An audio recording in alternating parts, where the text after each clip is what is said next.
If you like recruiting, you like surprises, you like even a potential shocker, I got a good video for you coming up here. Thanks for tuning in to Frank House of Orange Sports Channel. Make sure you hit the like, the share, the subscribe. We talked about, of course, I've been talking about Tennessee and the portal. We've really kind of thrown recruiting out. We've talked about Ament numerous times, where Tennessee, it's been on again, off again, and where it's at. But, reading through now, I'm not saying this is going to happen. All right. That's why I put a question mark and an exclamation in the title on this. But could Tennessee at the last minute pull off this shocker and land Nate Ament? I've seen Rob Lewis. I've seen Grant Ramey. They've talked about Tennessee is in this thing. They're still recruiting him hard. They've not been told that they're out yet. And, you've always got your people. I've had somebody else that I trust that said that we're in deep on this thing, a lot deeper than people expect. So now, what does that mean exactly? Well, you're still battling Duke, Louisville, and Kentucky. That's led to believe, and I think Arkansas as well. So you basically got 5 teams in this thing. And the way I've read it, all teams have felt pretty good about their chances at this point. Number one, it tells me Tennessee is going all in with him. If they're in this thing, they're willing to pay the money to get him on it. What would happen if Tennessee lands him? I've also seen it said that, and I don't know the connection, I don't know if this is true, that Ament and Jacoby Gillespie are pretty tight. So maybe I've misread that, but somebody said they're pretty tight, and that's put them back in it based on what they've done. So if that's the case, the Jacoby Gillespie effect could land you possibly Nate Ament, and it could possibly land you Rodney Rice. Again, am I sitting here telling you Ament's going to be a Vol? I'm not, but everything I'm reading says that Tennessee is definitely in this thing, and they're not out of it. And I've never seen any. I've only seen speculation along the way that Tennessee was out. So now they, the Gillespie pickup, NIL's got to be there also. What would you get if you add a Nate Ament? Well, let's take a look at some highlights of him right here. This is from the McDonald's All-American game here. So let's see if I can. There we go. Let's just go full screen. We don't need the ads of a Russian bride or whatever it is that I noticed come up earlier. But all right. Oh, let me get the view on. So here you go. I mean, obviously, some of your team. So Ament right here is number 10. He gets the ball right now. Pretty nifty move. Steps back. Bang. 3-pointer. So a lot of his highlights as well. Some of them, I was watching some earlier, his high school team going against DeBonstra, the number 1 player. And from what I've read on it, on 3, their scouting report on it said, it's from Jamie Shaw. He said that in that game I'm talking about, that Ament did outplay the number 1 player in the nation. So you see here again, Ament's active as well. He can shoot, he can drive, he can dribble as well. Here we go. Here he is again, driving in to free throw line. Knocks that one, does not knock that one down. I'm sorry. So he is listed, again, a bit on the skinny side, but, once you get to Tennessee, they're going to put some weight on him in that regard. Handles the ball really well. I mean, that's a really good pass right there. So, I mean, just in terms of offense, an all-around talent. He can dribble, he can shoot, he can pass. He can do it all there. According to On 3, he is listed at 6'9", 185 on it. I've seen some list him at 6'10", closer to 200 as well. Any way you look at it, a little, I would say, needs to put on a little college weight.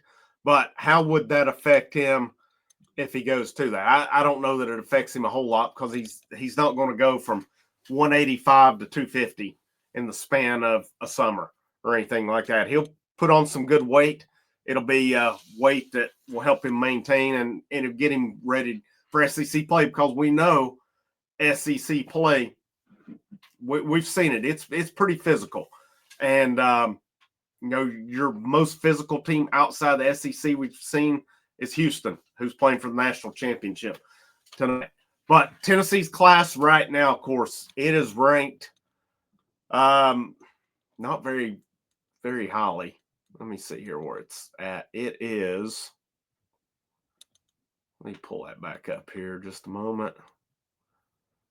It is ranked 42nd nationally. So, and this has been the case really the last few years where Tennessee basketball has not just really lit up the high school ranks. They were 40th last year.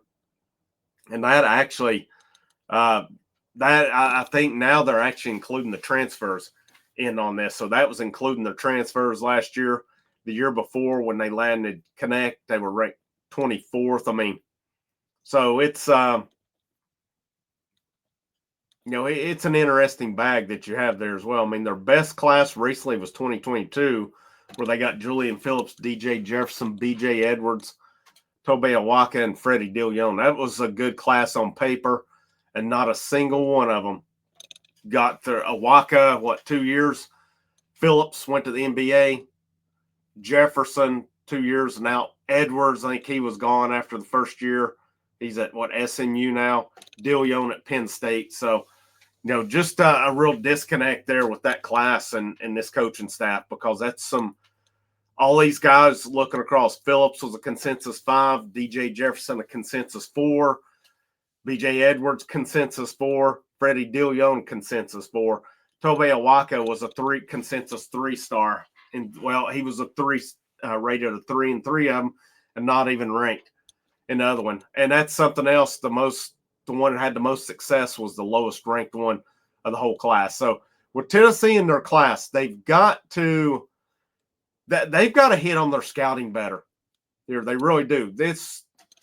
If you're going to build a little bit of a base with your high school ranks, you've got to hit these scouts on it. Do these guys they've got coming in now, Evans, Brown, and Henderson, do they line up with what they are? But can Tennessee, and I would still consider it a long shot, but because it sounded to me like the most consistent I've seen has been Duke, Louisville, and Kentucky this whole time. And as we've seen with Louisville's not afraid to spend the money on it. Kentucky, they're not going to be afraid to spend it. Duke is not going to be afraid to spend it. I mean, if I had to forecast it, I would probably say Duke is the favorite on it. But the fact that, to me, Tennessee keeps hanging around. You'll hear that, that interest seems to have been gone away. And then the next week, you'll hear Tennessee is still recruiting him hard, and they're right in the thick of this. So we'll see on it. The bottom line is if they're in it, they've amped their numbers up. But, what's the pitch? What's getting them in here? How much is Gillespie helping? And, again, I don't know what that relationship is between Gillespie and Ament, but apparently there's some relationship there as well. That would be big. Not sure if it's AAU teams, but I think, if I'm not mistaken, Gillespie played for Bobby Mays' team, which last I had heard, I thought Bobby Mays and Tennessee had kind of had a falling out, but maybe they got that relationship mended there as well.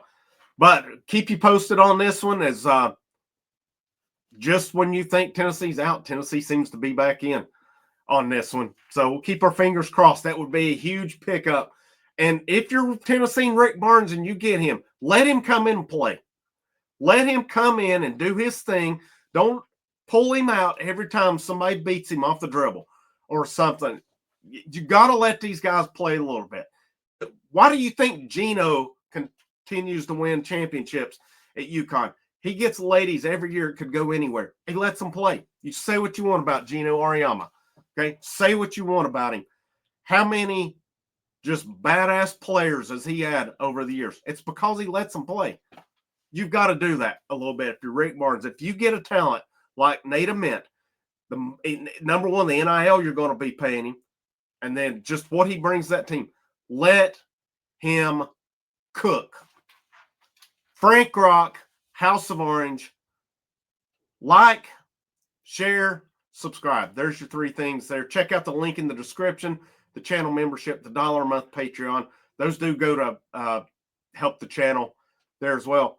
Or if you just want to say thanks, bottom right-hand corner, those super thanks options, they are greatly appreciated as well. Have a great rest of your day, and go Vols.